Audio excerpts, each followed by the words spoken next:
Good morning, afternoon or evening, and welcome to Noob Analysis. This is a new series where beginners send in their games and I'll analyse them, highlighting key mistakes as a way of all of us learning. Now I intend to do one of these at least for each of the factions in the game, so if you'd like one of your games analysed, then email it to me at the address on the screen and you, as well as others, can learn from it. Now the first example was sent to me by XxRAYDExX, or at least that's how I pronounce his name, and he uses the Ptolemies, so let's see what we can learn. So to clarify how this will work, we'll watch the village phase through the start of the town phase transition, as this sets for the tone for the game.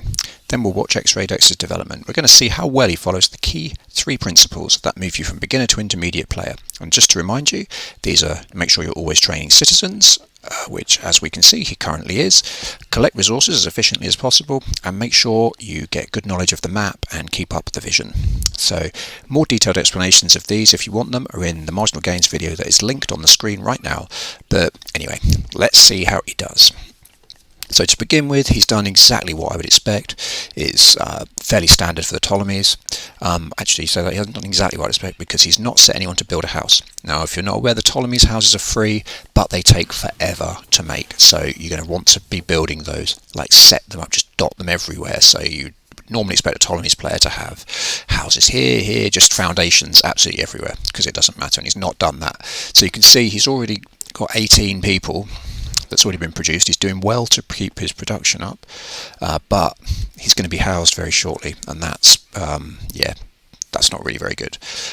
In terms of his resources, he's got a huge amount of wood here. As he's got so much, he could be using that to do something, either making soldiers, which in the case of the Ptolemies as well, he could be making these skirmishers, or as he is doing now, camel archers.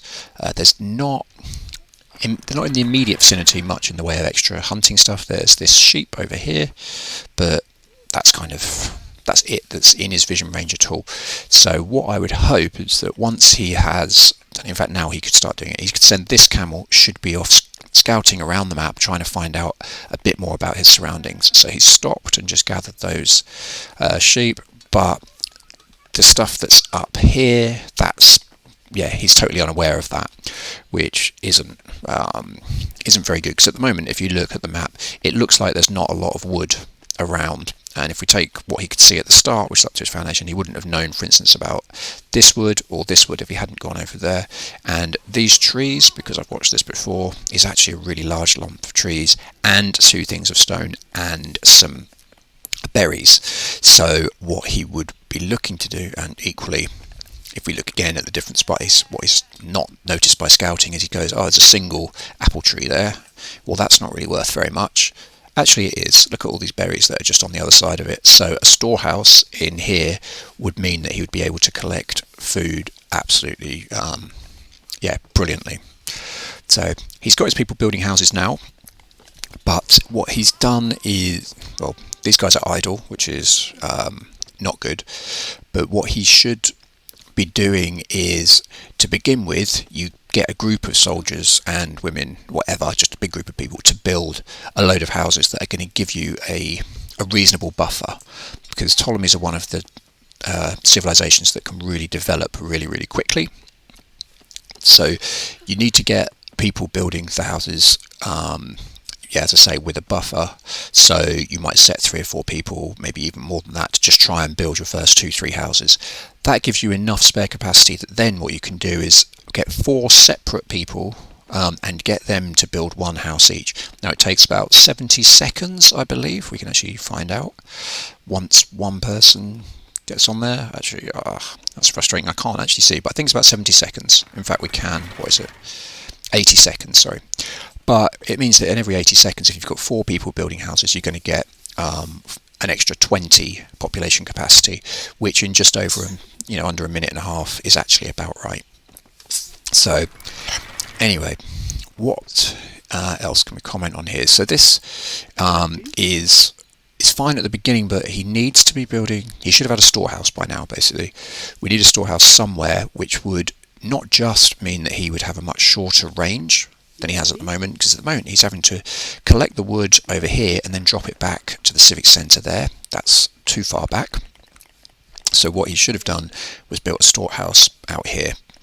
He may have also wanted to actually build his barracks in the same area, because that way he could make soldiers that would get him straight to there. As you can see, if we look, he's got so much wood and food. He's not actually producing at the moment when he should be, but even if he was producing from the civic centre, he's got so much wood and food, he would be able to produce from 2 buildings definitely right now. So that is holding his population back, as is not having more houses. So he's got a little bit more vision now, so he does know about these tree lines. So now the fact that he knows about these berries, and he's gone straight to farming, which is a really inefficient way of gathering food in relation to gathering berries, that's not good. He should have sent these women over here, or trained a load more women to go over there to keep bolstering the food. What I would think with Ptolemies, after sort of 5 minutes, you should probably have somewhere between, that's kind of a minimum, 55 to 70 population. So he's about half where he should be. But that, as we see, is down to a number of things at the moment. One is, like, in terms of his resource collecting, it's not been efficient enough. There's no storehouses, which A means that he's having to walk longer distances, but B also means that he is not able to get any upgrades to collect that wood more quickly. He's had quite a lot of idle time. So we've got these soldiers here who are going to be his best woodcutters, and they're doing nothing. He's got a load of camels that are doing nothing. He hasn't scouted much of the map. If we have a look, let's see if there are any groups. So had he gone over here, he would have noticed that there's a load of deer. Had he gone over here, he would have noticed there were a load of deer. Had he gone over here, he would have noticed there were a load of deer. So as it is, he's had these 5 camels doing nothing. They're not threatening his opponent, and they're not doing anything particularly useful. Apologies for the cough there. So he's finally noticed the thing. So what he should be doing now is he should have this upgrade. Absolutely should have the upgrade, because he's going to collect extra berries. So he also knows there's more berries over here, so he needs to absolutely get that upgrade, which he hasn't done. Still no storehouse. He is transitioning, he's building a thing, but anyway, we've reached kind of the end, so I'm just going to pause it there and so he's reached the town phase. He did that without actually having built a barrack, so that meant that for 30 seconds he was producing nothing, and that's dead time. He's also housed, because he's at 40 capacity out of 40. He's not been producing enough houses. He doesn't have a storehouse, and I appreciate this probably sounds really, really hypercritical, but it's not intended to be mean. It's trying to give him some pointers. Anyway, that was the opening, and that's how it went. So we'll reconvene and come back in a second and start to look at key points in the actual match beyond his kind of opening and see how they went. Okay, we're now almost 9 minutes in, and yeah, the barracks has only just started being used, so that's been sat there for a minute and a half with plenty of resources and hasn't been used to produce anything. So that is another error. We've also got the situation where, yet again, we're going to see these pop capped. If we look at it, he's barely produced anything, just a handful of people, soldiers, and the rest are female citizens, so he could be improving there. And now going into the phase 2 buildings, he's putting a tower up here, which is not a terrible idea. That's good, that covers this metal, but these guys have just been sat here for minutes. Should have been exploring the map. He could have seen it all by now and even maybe harassed a little bit. Sent people off to metal and stone, but what he hasn't done, if you see, these aren't building again. You can't afford to have any dead time whatsoever, but the fact that he's not got any houses is causing an issue, or not got sufficient houses. He's got his first storehouse is finally going up, and it's 10 minutes into the game. This is far, far too late. It means he hasn't got any upgrades whatsoever. And the other thing is, with all this additional food, if he built a market, he would be in a much, much stronger position. But at this stage, now as we go past the 10-minute mark, he's quite a long way behind and hasn't built some key buildings that he absolutely requires at this stage, and is also he's still not built any new houses. I'm wondering how long this is actually going to go on for. So he needs some more houses. He's building towers to try and protect this wood line, but you know, he could build a barracks here. If the barracks had been there, this would be ideal. And finally he's trying to produce some more soldiers, and Form 1 has realised he needs a house. And finally he's starting to build houses in larger numbers. So that's yeah, pretty not. Yeah, I'm trying to be as nice as possible here, but yeah, this isn't great at the moment, and hopefully we'll see an improvement and a bit more efficiency coming a little bit later. So I'll see you again when that happens. And as we rejoin the action again, we've got a slightly surreal situation here. What we've got is, in terms of phase 2 buildings, he's built 2 towers up here, which I think are both in pretty good locations. This one overlooks this metal, which is useful, and this one overlooks the wood line back there. However, these 2 markets are intriguing. What he's done is he started trading instantly, bearing in mind that if we have a look at the map, he's got phenomenal amounts of resources. So there's lots of metal. Admittedly, he doesn't know about some of this, but he knows about the stone. He's not got that many people. Look how much, he's still got 4,000, over 4,000 left on each of these things. There's absolutely no need to be trading. And if we actually look at I always click the wrong one there, the trade thing, he hasn't changed the amounts either, so he's still getting 25% of his trades are going to be food, when he's got nearly 3,000 food spare. So that's a strange thing. So you see that's bringing 7 food, this one's bringing 7 food. Also, it's a little bit, it's not a particularly a good use of resources, and say it's something that a lot of people do in the early game, new players. I'm not really sure why.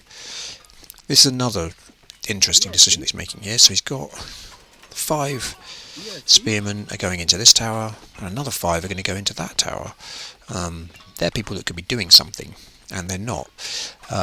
They are slightly better wood collectors than women, and yet it's the women here that are collecting all the wood. So he could easily have half of these 20 women over here, accompanied by 5 spearmen and this tower. With the houses, they'd have somewhere to go if they were attacked, and the same here.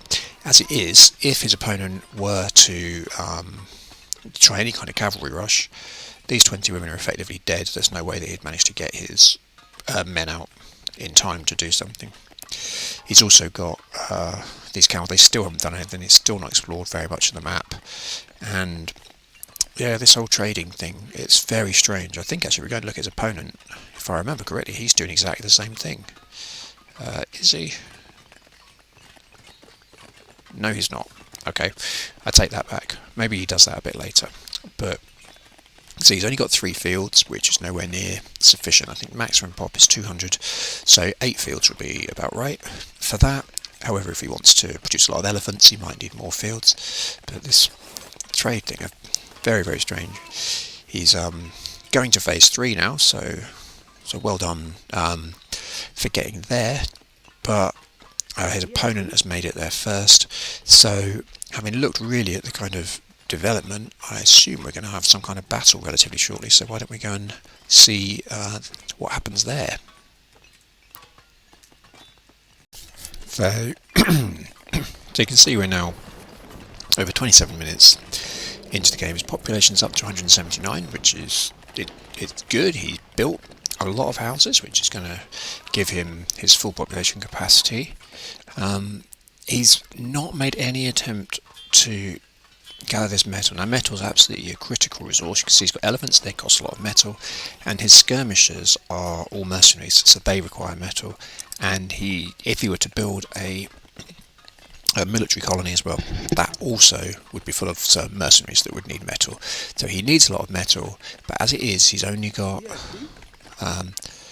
10 people working on it. Now we get to the fighting, and I have to say his general strategy and his idea of what he's going to do is pretty good here. He wants to assault with catapults, support these with pikemen and camels to ensure that they're well defended, and then use elephants to run in to distract people and also to get some knockout blows on some key buildings. However, although this starts quite well, the attack is unsuccessful and unfortunately he loses the game for three main reasons. Now the first of these is that he just doesn't have the economy to ensure that he can replace his lost troops. He's only got 5 fields when, for a 200 population game, as I've kind of said, we're really looking at 8 for a minimum, and as he wants to be using a lot of elephants, he needs 10 really. But, you know, that wouldn't be the end of it. But the important thing that he really does fail on is he doesn't mind for metal, and he needs this for elephants and also if he wants to have any skirmishers. So the fact that he's got quite a lot of metal within his base but doesn't use it is also something that causes issues relying on trading, which just isn't the best way to go for it.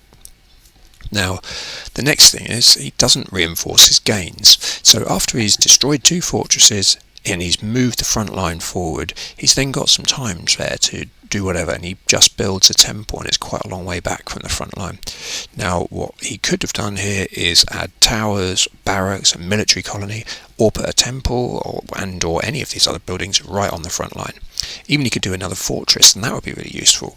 Now, this means that by not doing this, his supply lines become too long, so as he advances, it's too far for him to get the replacement troops in to help defend his catapults. This means that eventually he's not able to protect them, and they get taken over by the enemy and then actually used against him, which is kind of the final turning point of the game where he realises he's lost.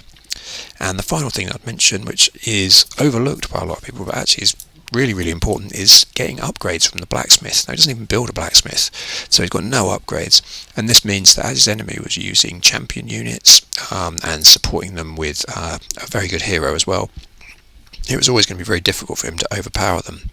And speaking of heroes, he also doesn't really use his own hero. So he chooses Cleopatra, which is a great choice because he's trying to attack with catapults, so she's really good for that kind of thing. But even though he's picked the right person, he just leaves her at the back, and this means the catapults don't fire as quickly as they should, which again leads to more difficulties. But, I mean, on the whole, there's a lot of promise here. Just a few things need to be kind of ironed out, and hopefully with those tips, his next fight will be sufficiently better, or significantly better, should I say. And that brings to an end the first Noob Analysis, featuring XxRAYDExX as the Ptolemies. So let me know what you think of the format, and if you send your games in, then you could be analysed. Use the email address on screen, and I look forward to seeing you again in a week or so.